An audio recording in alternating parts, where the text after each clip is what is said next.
నమస్కారం ADB news కి స్వాగతం. ముందుగా ముఖ్యాంశాలు. జాబ్ మేళాకు విశేష స్పందన. యువత ఉన్నత లక్ష్యాలతో ముందుకు సాగాలని కలెక్టర్ రాజశేష సూచన. ఉద్యోగాల్లో ఎదిగేందుకు నైపుణ్య శిక్షణ అవసరమని దిశానిర్దేశం.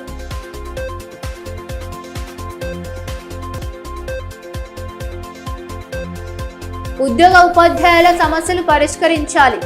తపాస్ ఆధ్వర్యంలో కలెక్టరేట్ ఎదుట ధర్నా. ఇచ్చిన హామీలను నెరవేర్చాలని నేతల డిమాండ్.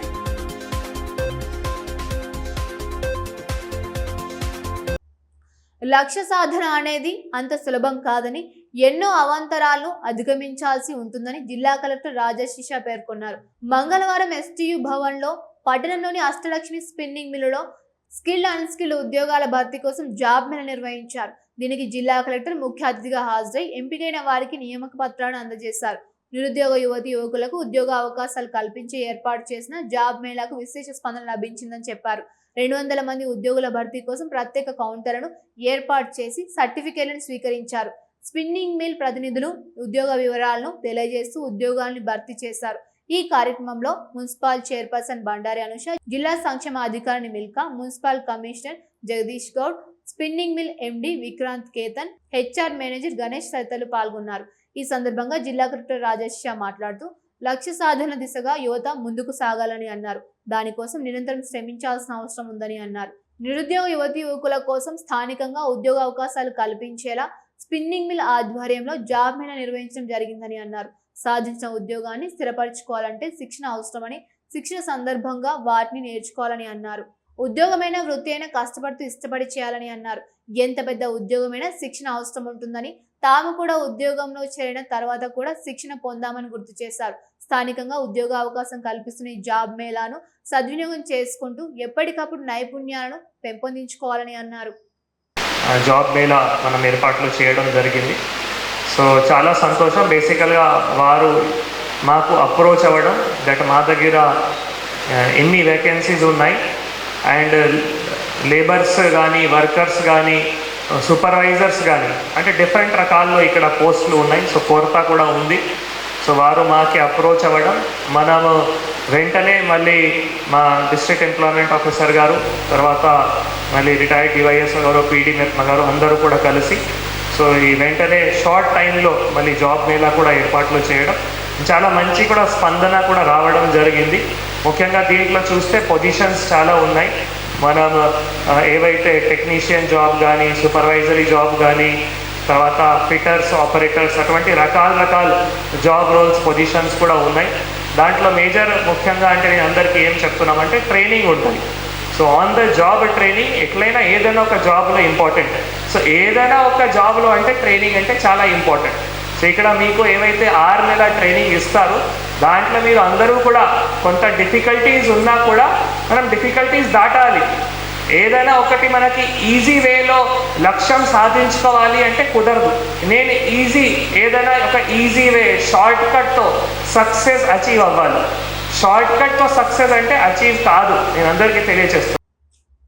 ఉద్యోగ ఉపాధ్యాయులకు ప్రభుత్వం ఇచ్చిన హామీలను అమలు చేయడంలో నిర్లక్ష్యంగా వ్యవహరిస్తోందని తెలంగాణ ప్రాంత ఉపాధ్యాయ సంఘం జిల్లా అధ్యక్షులు సునీల్ చౌహాన్ అన్నారు. మంగళవారం రాష్ట్ర కమిటీ పిలుపు మేరకు కలెక్టర్ కార్యాలయం ఎదుట ధర్నా నిర్వహించారు. ప్రభుత్వానికి వ్యతిరేకంగా నినాదాలు చేస్తూ హోరెత్తించారు. ఈ కార్యక్రమంలో జిల్లా ప్రధాన కార్యదర్శి వలబోజు గోపీకృష్ణ, రాష్ట్ర కార్యవర్గ సభ్యులు కుమ్ర యాదవరావు, మహిళా అధ్యక్షురాలు కుర్సెంగ జీజాబాయ్, సంగీత, నాయకులు బత్తుల గంగాధర్, జాదవ్, రాజ్ కుమార్, దొత్తుల విలాస్ తదితరులు పాల్గొన్నారు. ఈ సందర్భంగా తెలంగాణ ప్రాంత ఉపాధ్యాయ సంఘం జిల్లా అధ్యక్షుడు సునీల్ చౌహాన్ మాట్లాడుతూ విద్యారంగ ఉపాధ్యాయ సమస్యలను పరిష్కరించడంతో తెలంగాణ సర్కార్ నిర్లక్ష్యంగా వ్యవహరిస్తుందని ఆరోపించారు. పిఆర్సీ, 6 DAలు పెండింగ్ బిల్లులను చెల్లించాలని అన్నారు. బదిలీ, ప్రమోషన్లను చేపడుతున్నామని హామీ ఇచ్చిన కాంగ్రెస్ ప్రభుత్వం కేవలం 1వ తేదీన వేతనాలు వేసి సంతృప్తి చెందాలనే విధంగా వ్యవహరిస్తోందని అన్నారు. ఉద్యోగ ఉపాధ్యాయులకు శాపంగా మారిన సిపిఎస్ను రద్దు చేసి పాత పెన్షన్ విధానాన్ని అమలు చేయడంతో పాటు ఉపాధ్యాయులు ఎదుర్కొనే సమస్యలు పరిష్కరించాలని అన్నారు. అదేవిధంగా ప్రభుత్వ పాఠశాలలో మౌలిక వసతుల రూపకల్పనకు నిధులు విడుదల చేయాలని డిమాండ్ చేశారు. ఉద్యోగ ఉపాధ్యాయులందరూ కూడా వారి యొక్క ఉద్యోగాలను పణంగా పెట్టి సకల జన సమ్మె చేసుకొని ఏర్పాటు చేసుకున్నటువంటి రాష్ట్రంలో మరి గత దశాబ్ద కాలం గత ప్రభుత్వంలో ఉపాధ్యాయ ఉద్యోగులకు గ్రహణ కాలంగా పట్టింది. మరి మారినటువంటి ప్రభుత్వము మారిన తర్వాత మరి బదిలీలు ప్రమోషన్లు ఇస్తానని చెప్పి పిఆర్సీ ఇస్తానని చెప్పి డిఏలు ఇచ్చని చెప్పి హామీలు ఇచ్చినటువంటి ప్రభుత్వము నమ్మిన వేళ మరి ప్రభుత్వం 1వ తారీఖున జీతాలు ఇవ్వడమే పెద్ద బహుమతిగా భావిస్తున్నటువంటి తరుణంలో మరి అనేక పలుమార్లు ఉద్యోగోపాధ్యాయులందరూ కూడా కలిసి ప్రభుత్వానికి నివేదించినప్పటికీ కూడా ఇంకా పెండింగ్ సమస్యలు అలాగే ఉన్నాయి. పలుమార్లు ఆర్థిక శాఖ మంత్రితోనైతేనేమి డిప్యూటీ సీఎం గారితో చర్చలు జరిగినప్పటికీ కూడా ఎక్కడి గొంగలు అక్కడే ఉన్నటువంటి సందర్భంలో మరి తెలంగాణ ప్రాంతోపాధ్యాయ సంఘం రాష్ట్ర శాఖ పిలుపు మేరకు మండల స్థాయిలో ఈ జూలై 4వ తేదీ నాడు మండల స్థాయిలో ఇవాళ రాష్ట్ర వ్యాప్తంగా అన్ని జిల్లాల్లో జూలై 14వ తేదీ నాడు కలెక్టరేట్ల ముందు ధర్నా కార్యక్రమం నిర్వహణ చేస్తూ ఉన్నాము. ఆగస్టు 1వ తేదీ నాడు ఈ రాష్ట్ర శాఖ ఆధ్వర్యంలో ఇందిరా పార్క్ పెద్ద ఎత్తున ధర్నా కార్యక్రమం నిర్వహణ చేస్తున్నాం. కాబట్టి మరి ప్రభుత్వం ఇప్పటికైనా తమ అలసత్వాన్ని వీడి మరి ఉద్యోగోపాధ్యాయుల యొక్క పెండింగ్ సమస్యలన్నింటినీ కూడా పరిష్కరించాలని చెప్పేసి కూడా తెలంగాణ ప్రాంతోపాధ్యాయ సంఘం పక్షాన కోరుతా ఉన్నాము. పట్టణంలోని సైన్స్ పార్కును కొలిపిర ప్రభుత్వోన్నత పాఠశాల విద్యార్థులు మంగళవారం సందర్శించారు. ఈ సందర్భంగా జిల్లా సైన్స్ అధికారి ఆర్ఏ భాస్కర్ మాట్లాడుతూ విద్యార్థులు శాస్త్రీయ దృక్పథంతో శాస్త్రీయ వైఖరిని పెంపొందించుకోవాలని, సైన్స్ పరిజ్ఞానాన్ని నిత్య జీవితానికి అన్వయించుకోవాలని సూచించారు. సైన్స్ పార్కుల గల భౌతిక, రసాయన, జీవశాస్త్ర సంబంధ పరికరాలు, నమూనాల ప్రాముఖ్యత, పనిచేసే విధానం గురించి వివరించారు. పాఠశాల జీవశాస్త్ర ఉపాధ్యాయులు బెజ్జంగి రవీంద్ర, ఉపాధ్యాయులు డి శేఖర్, బి భీమరావు, పాండురంగ, మాధవి తదితరులు పాల్గొన్నారు. జూలై 17న ఆదిలాబాద్లోని రిమ్స్ ఆడిటోరియంలో మెగా రక్తదాన శిబిరం నిర్వహించనున్నట్లు యువజన సంఘాల ప్రతినిధులు బాలశంకర్ కృష్ణ, నిమ్మల ప్రశాంత్ తెలిపారు. ఈ కార్యక్రమానికి జిల్లా కలెక్టర్ రాజశిష ఐఏఎస్, జిల్లా వైద్య ఆరోగ్య అధికారి, రిమ్స్ డైరెక్టర్ ముఖ్య అతిథులుగా హాజరు కానున్నారని స్థానికంగా ఏర్పాటు చేసిన మీడియా సమావేశంలో వెల్లడించారు.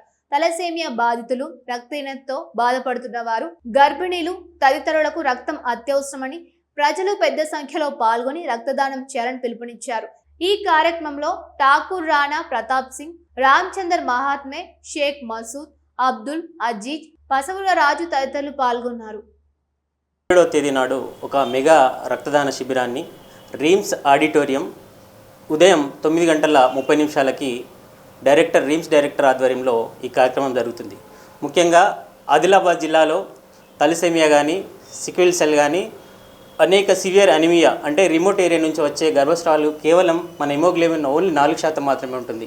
ఇటువంటి ఈ పరిస్థితిని దృష్టిలో తెచ్చుకొని దాదాపు అన్ని స్వచ్ఛంద సంస్థలు కలిసి ఈ యొక్క పెద్ద మెగా శిబిరాన్ని ఏర్పాటు చేస్తున్నాం. కావున ప్రతి ఒక్కరూ ప్రభుత్వ ఉపాధ్యాయులు కానీ, ప్రైవేటు ఉద్యోగులు కానీ, యువజన సంఘాలు కానీ, స్వచ్ఛంద సంస్థలు కానీ ఆరోగ్యంగా ఉన్న ప్రతి ఒక్క యువకుడు ఈ కార్యక్రమాన్ని ఖచ్చితంగా విజయవంతంగా చేయాల్సిన అవసరం మన సమాజం పైన ఉంది. కాబట్టి ప్రతి ఒక్క యువకుడు, స్వచ్ఛంద సంస్థలు, మిగతా ఏవైతే ఆర్గనైజేషన్స్ ఉన్నాయో అవన్నీ కలిసి ఈ శిబిరాన్ని విజయవంతం చేద్దామని మేము మిమ్మల్ని ప్రార్థిస్తున్నాం. ఆదిలాబాద్ జిల్లాలో ప్రతిపాదిక మెగా ఇండస్ట్రియల్ పార్క్ భూసేకరణ ప్రక్రియపై సందేహాలు, అభ్యంతరాలు వ్యక్తమవుతున్నాయని మాజీ మంత్రి జోగురామన్న తెలిపారు. ఈ అంశంపై సమగ్ర పరిశీలన అవసరమని పేర్కొన్నారు. ఈ మేరకు సోమవారం శాసనమండలి ప్రతిపక్ష నేత మధుసూదనాచారితో కలిసి ప్రభుత్వ ముఖ్య కార్యదర్శి సంజయ్ జాజుకు వినతి పత్రం అందించారు. జిల్లాలో భూసేకరణకు సంబంధించిన ఆర్థిక, చట్టపరమైన అంశాలు స్పష్టంగా లేవని ఆయన అన్నారు. సుమారు 1228 ఎకరాలకు పైగా భూములపై గతంలో తీసుకున్న రుణాలు, బ్యాంకుల బాకీలు, ఎన్సీఎల్టీ పరిధిలో ఉన్న కేసులు వంటి అంశాలు పరిష్కారం కాని పరిస్థితి ఉందని వివరించారు. ఈ ప్రాజెక్టు సంబంధించి రిస్క్ అసైన్మెంట్ లో కూడా పలు సమస్యలు ఉన్నాయని పేర్కొన్నారు. ముఖ్యంగా చట్టపరమైన వివాదాలు, బ్యాంకింగ్ సమస్యలు, భూసేకరణలో ఉన్న సంక్లిష్టతలు ప్రాజెక్ట్ అమలుకు అడ్డంకిగా మారే అవకాశం ఉందని అన్నారు. భూసేకరణకు ముందు రైతులకు పూర్తి స్థాయి అవగాహన కల్పించాలని, సరైన పరిహారం, పారదర్శకత విధానం అమలు చేయాలని డిమాండ్ చేశారు. అన్ని చట్టపరమైన సమస్యలు పరిష్కరించిన తర్వాతే ప్రాజెక్టును ముందుకు తీసుకువెళ్లాలని సూచించారు. ఆదిలాబాద్ పట్టణంలో టర్మిన్ మత్తు ఇంజెక్షన్లను అక్రమంగా విక్రయిస్తున్న ముఠాను 2 టౌన్ పోలీసులు ఛేదించారు. ఈ మేరకు ఏఆర్ హెడ్ క్వార్టర్ సమావేశ మందిరంలో సోమవారం ఏర్పాటు చేసిన మీడియా సమావేశంలో జిల్లా ఎస్పీ అఖిల్ మహాజన్ కేసు వివరాలను వెల్లడించారు. ఈ కేసులో 7 నిందితులపై కేసు నమోదు చేసి ఆర్ఎంపీ వైద్యుడు సిందే జగన్నాథ్, సయ్యద్ కమారుద్దీన్ తో పాటు మరో నిందితుని అరెస్ట్ చేసినట్టు తెలిపారు. రమేష్ గౌడ్, ముషారఫ్, సమీర్, ఇర్ఫాన్ ఖాన్, మూకిద్ పరారీలో ఉన్నారని, వారి కోసం గాలింపు కొనసాగుతుందని అన్నారు. ఆదివారం రాత్రి ఆర్టీసీ బస్టాండ్ వద్ద వాహనాల తనిఖీల సందర్భంగా అనుమానాస్పదంగా స్కూటీపై వెళ్తున్న సిందే జగన్నాథ్ ను అదుపులోకి తీసుకొని విచారించగా మెడికల్ షాపుల నుంచి టర్మిన్ ఇంజెక్షన్లను తక్కువ ధరకు కొనుగోలు చేసి మత్తుకు బానిసైన వారికి 1500 వరకు విక్రయిస్తున్నట్లు బయటపడిందని తెలిపారు. వైద్యులు ఆ వినియోగానికే పరిమితమై ఈ ఇంజెక్షన్లను అక్రమంగా విక్రయిస్తున్నట్లు ముఠాపై కేసు నమోదు చేసినట్లు తెలిపారు. నిందితుల వద్ద నుంచి 50 టర్మిన్ బాటిల్స్, 190 ఇన్సులిన్ సిరంజీలు, ఒక స్కూటీ, 2 మొబైల్ ఫోన్లను స్వాధీనం చేసుకున్నామని తెలిపారు. మత్తు పదార్థాల అక్రమ రవాణా, విక్రయాలపై కఠిన చర్యలు తీసుకుంటామని హెచ్చరించారు. సమావేశంలో Adilabad DSP L Jeevan Reddy, 2 town police station inspector K Nagaraju, SI Akhil, Pranay కుమార్లు పాల్గొన్నారు. బట్టి మనం ఆర్ఎంపీ అక్కడ పట్టుకోవడం జరిగింది. ఆర్ఎంపీ దగ్గర కొన్ని టర్మిన్ పేరులో ఒక ఇంజెక్షన్ దొరికింది. ఈ జస్ట్ సర్జరీ డాక్టర్స్ దగ్గర ఉండాల్సింది. ఇతను ఏం చేస్తున్నారంటే ఇతను వాడుతున్నారు, ఇతను కాకుండా కొంతమంది ఆ డ్రగ్స్ అలవాటు అయిన వాళ్ళకి అమ్ముతున్నారు. దీనిలో ఒక పర్సన్ నిన్న రిమాండ్ కూడా అయ్యారు. ఒక ముషరఫ్ అతని పేరు. అతను కూడా ఇతను అమ్ముతున్నారు, ఇతను అంటున్నారు. అతని దగ్గర నుంచి మనకి 2-3 బాటిల్స్ దొరికినాయి. అతన్ని ఎవరి నుంచి కొనుక్కుంటున్నారంటే ఒక సయ్యద్ కమరుద్దీన్ ఉన్నారు. ఇతను గెట్ వెల్ మెడికల్ షాప్ ఉంది మన ఆదిలాబాద్లో. అతని నుంచి ఇతను కొనుక్కుంటున్నారు. మరియు ఇంకొక రమేష్ గౌడ్, ఇతను కరీంనగర్ అయినా ఇక్కడ కూడా ఇతను జగదంబ ఫార్మసీ ఉంటుంది అండ్ సర్జికల్ ఆర్టీసీ వచ్చినప్పుడు వీళ్ళిద్దరి నుంచి కొనుక్కుంటున్నారు. ఈ ఆర్ఎంపీ 390-400 రూపీస్లో కొనుక్కొని ఒక్కొక్క బాటిల్ 1500కి అనుకున్నారు. ఈ ఇంజెక్షన్తో ఏమవుతుంది అంటే ఒక మత్తులలో వస్తుంది. ఎందుకంటే ఇది సర్జరీ చేసినప్పుడు వాళ్ళు ఇస్తారు. సో దట్ ఆ పెయిన్ తక్కువ కావాలి, మళ్ళీ ఆ మత్తులో పోవాలి. సో వీళ్ళు కూడా ఇది ఐడెంటిఫై చేసి ఇప్పుడు ఈ వాడుకోవడం స్టార్ట్ చేసాం. మన జిల్లాలో ఇది 3rd కేసు. ఇంతకుముందు కూడా 2 కేసెస్ చేసాము. 2 హాస్పిటల్స్ అట్లా దొంగతనమైంది. ఇప్పుడు ప్రతి ఒక్కరు హాస్పిటల్ మేనేజ్మెంట్ మరియు ఫార్మసీ వాళ్ళతో మనవి అనవసరంగా ఇట్లా అయినా ఇన్వాల్వ్ కాకండి. ఎందుకంటే మీ మెడికల్ లైసెన్స్ పోతుంది. ఇప్పుడు ఈ 2 మెడికల్ షాప్స్ గురించి కూడా మనం లైసెన్స్ క్యాన్సిల్ చేయమని మనం డ్రగ్ అండ్ కంట్రోల్ అథారిటీకి లెటర్ రాస్తాం. అది కాకుండా హాస్పిటల్లో కూడా ఎట్లయినా యాక్టివిటీస్ దొంగతనం అయితే త్వరగా అది రిపోర్ట్ చేయాలి. చాలామంది డాక్టర్స్ ఆ రిపోర్ట్ చేయరు. ఈ లాస్ట్ 2 ఇన్సిడెంట్స్లో కూడా మనకి డాక్టర్స్ నుంచి అప్పుడు ఇన్ఫర్మేషన్ రాలేదు. ఎఫ్ఐఆర్ అయిన తర్వాత ఆ హాస్పిటల్ నుంచి దొంగతనం చేశానంటే తెలిసింది. ఈ కౌంట్లో అంటే కౌంటెడ్ క్వాంటిటీలో వాళ్ళు అమ్ముతారు.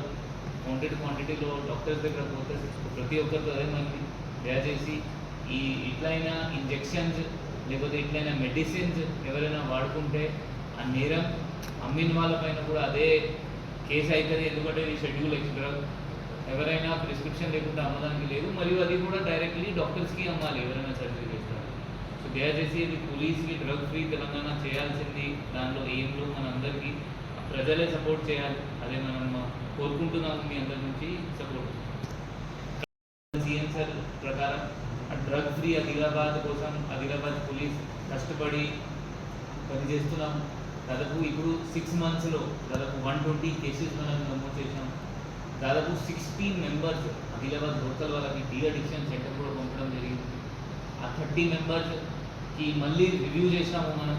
వాళ్ళ ఫ్యామిలీకి అడిగి వాళ్ళ దగ్గర పోయి ఇంకా కూడా ఎవరైనా ఫ్యామిలీ మెంబర్స్ ఈ అలవాటులో పడిపోయారంటే ఆ సిగ్గుపడకండి. దయచేసి డైరెక్ట్లీ మనకి అప్రోచ్ చేయండి. మనం కేసు చేయకుండా కూడా వాళ్ళకి డీ అడిక్షన్ సెంటర్ పంపగలుగుతాం. దయచేసి డైరెక్ట్లీ అప్రోచ్ చేయండి. ఎందుకంటే చాలామంది సిగ్గుపడతారు దట్ ఎవరైనా డ్రగ్ డీ అడిక్షన్ సెంటర్ పోతే. బట్ అది మీ పిల్లల ఫ్యూచర్ కోసం, మీ హస్బెండ్ ఫ్యూచర్ కోసం. దానిలో మీరు మన దగ్గర వస్తే మన డీ అడిక్షన్ సెంటర్ అడ్మిట్ చేసి వాళ్ళకి అట్లీస్ట్ ఆ అలవాటు తీసేస్తాం. డ్రగ్ ఫ్రీ ఆదిలాబాద్ క్రియేట్ చేయాలి అంటే అందరు ఆదిలాబాద్ సపోర్ట్ చేయాలి. సిసిఐ సిమెంట్ పరిశ్రమను తిరిగి ప్రారంభించాలని సిసిఐ సాధన కమిటీ డిమాండ్ చేసింది. ఈ మేరకు బీఆర్ఎస్ వర్కింగ్ ప్రెసిడెంట్ కేటీఆర్ మాజీ మంత్రి జోగురామన్నతో కలిసి కేంద్ర మంత్రి హెచ్డి కుమారస్వామిని కలిసేందుకు కమిటీ బృందం మంగళవారం ఢిల్లీకి బయలుదేరింది. ఈ సందర్భంగా convener Darshanala Mallesh, co convener Vijayagiri Narayana మాట్లాడుతూ పరిశ్రమల కోసం భూములు ఇచ్చిన రైతులు ఉపాధి కోల్పోయారని తెలిపారు. పరిశ్రమను పునరుద్ధరించాలా లేదా భూములు తిరిగి ఇవ్వాలా నిర్ణయం తీసుకోవాలని కోరారు. ఈ పర్యటనలో అరవింద్, అరుణ్ కుమార్, వెంకట నారాయణ, లోకరి పోసెట్టి, చిలుక దేవిదాస్, ఈశ్వర్ దాస్, జగన్ సింగ్, సంగేపు బోరన్న, ఉజ్జగిరి విఠల్ తదితరులు పాల్గొన్నారు. జిల్లాలో గ్రామీణ మహిళా సంఘాల ఆర్థిక పురోభివృద్ధి ధ్యేయంగా రైతు వేదికల ద్వారా ఉమ్మడి ఎరువుల విక్రయ కేంద్రాల ఏర్పాటుకు జిల్లా యంత్రాంగం పకడ్బందీ చర్యలు చేపడుతోందని జిల్లా కలెక్టర్ రాజశేష తెలిపారు. మంగళవారం కలెక్టరేట్ సమావేశ మందిరంలో ఎరువుల పంపిణీ, ఆయిల్ ఫామ్ పంట సాగు, ఇతర అంశాలపై ఆయా శాఖల అధికారులతో ఆయన సమీక్ష సమావేశం నిర్వహించారు. రైతులకు ఎరువుల కొరత లేకుండా సకాలంలో అందుబాటులో ఉంచేందుకు రైతు వేదికల వద్ద స్వయం సహాయక బృందాల ద్వారా యూరియా అమ్మకాలు చేపడుతున్నట్లు వెల్లడించారు. దీనివల్ల రైతులకు స్థానికంగా ఎరువులు లభించడంతో పాటు మహిళా సంఘాలకు ఉపాధి అవకాశాలు మెరుగుపడతాయని పేర్కొన్నారు. జిల్లాలోని భీంపూర్, ఆదిలాబాద్ రూరల్, తాంసీ, ఇచ్చోడ, బోరాజ్, జైనత్, గుడిహత్నూర్, మావాల, తలమడుగు సహా మొత్తం 17 మండలంలోని రైతు వేదికల్లో మొదటి విడతగా ఈ విక్రయ కేంద్రాన్ని త్వరలోనే ప్రారంభించేందుకు చర్యలు చేపడుతున్నామని తెలిపారు. ఎరువుల వ్యాపార నిర్వహణకు గాను ఎంపిక చేసిన మహిళా సంఘాలకు తక్షణమే 6 నెలల తాత్కాలిక లైసెన్స్లను మంజూరు చేయాలని అధికారులను ఆదేశించారు. భవిష్యత్తులో ఈ కేంద్రాల ద్వారా క్రిమి సంహారక మందులు, విత్తనాల విక్రయాలకు లైసెన్సులు ఇచ్చేలా ప్రణాళిక సిద్ధం చేయాలని అన్నారు. ప్రభుత్వం FOFO విధానాన్ని రద్దు చేసిన నేపథ్యంలో రవాణా ఛార్జీల భారం సంఘాలపై పడకుండా స్థానిక మార్కెట్ ధరలకు అనుగుణంగా రైతు నుండి రవాణా ఖర్చును వసూలు చేసుకునే వెసులుబాటును మహిళా సంఘాలకు కల్పించారు. మహిళా సంఘాలు నిర్వహించే వ్యాపారానికి స్థానిక ఎంపీడీఓలు, సర్పంచులు, పంచాయతీ కార్యదర్శులు, లేబర్, సెక్యూరిటీ పరంగా పూర్తి అండగా నిలవాలని స్పష్టం చేశారు. మార్క్ ఫెడ్ ద్వారా ఎరువుల స్టాక్ కొనుగోలుకు సంఘాల వద్ద ఉన్న నిధులను వినియోగించుకోవాలని సూచించారు. ప్రస్తుతం రైతు వేదికలో తాత్కాలికంగా ప్రారంభమవుతున్న ఈ కేంద్రాలను రాబోయే 6 నుండి 7 నెలల్లో NRLO BPG నిధుల 30 లక్షలతో నిర్మించబోయే శాశ్వత వియో భవనాలు, గోదాముల్లోకి మారుస్తామని తెలిపారు. విక్రయాలు, స్టాక్ వివరాలను ఎప్పటికప్పుడు ఆన్లైన్లో తప్పనిసరిగా నమోదు చేయాలని, నిర్లక్ష్యం వహిస్తే పనులను పరిగణలోకి తీసుకోబోమని అధికారులను హెచ్చరించారు. 12 నెలల నీటి వసతి ఉన్న రైతులకు ఆయిల్ ఫామ్, నిమ్మ, మామిడి వంటి తోటల పెంపకానికి 40 నుండి 50% వరకు సబ్సిడీలు అందిస్తామని, ఆయిల్ ఫామ్ డ్రిప్ కోసం ఎకరానికి 22,800 సబ్సిడీతో పాటు తోట నిర్వహణకు 4 ఏళ్ల పాటు ఏటా 4,200 ఇస్తామని అన్నారు. అదేవిధంగా KGBV విద్యార్థులకు జూలై 15లోగా, ఇతర ప్రభుత్వ పాఠశాలల విద్యార్థులకు జూలై 30లోగా మొదటి జత యూనిఫామ్ల కుట్టు పని పూర్తి చేసి ఆ వివరాలను వెంటనే ఆన్లైన్లో నమోదు చేయాలని APMAలను ఆదేశించారు. జిల్లాలో ఇంకా పొదుపు సంఘాల్లో చేరిన 22,000 మంది మహిళలను గుర్తించి జూలై 31లోగా వారిని సంఘాల్లో చేర్చి బ్యాంక్ ఖాతాలు ఓపెన్ చేయించాలని స్పష్టం చేశారు. ఈ సమావేశంలో స్థానిక సంస్థల అదనపు collector Rajeshwar, DRDO Ravinder, DCO Satyanarayana, DAO Ravinder, DHSO Narsaiah, market fed DM Mahesh Kumar, మండల వ్యవసాయ అధికారులు, ఎరువుల కంపెనీల ప్రతినిధులు, APMOలు, అధికారులు, సిబ్బంది తదితరులు పాల్గొన్నారు. ముఖ్యాంశాలు మరొకసారి చూద్దాం. జాబ్ మేళాకు విశేష స్పందన. యువత ఉన్నత లక్ష్యాలతో ముందుకు సాగాలని కలెక్టర్ రాజశేష సూచన. ఉద్యోగాల్లో ఎదిగేందుకు నైపుణ్య శిక్షణ అవసరమని దిశానిర్దేశం.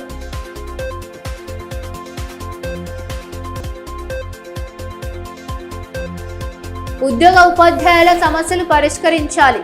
తపాస ఆధ్వర్యంలో కలెక్టరేట్ ఎదుట ధర్నా. ఇచ్చిన హామీలను నెరవేర్చాలని నేతల డిమాండ్.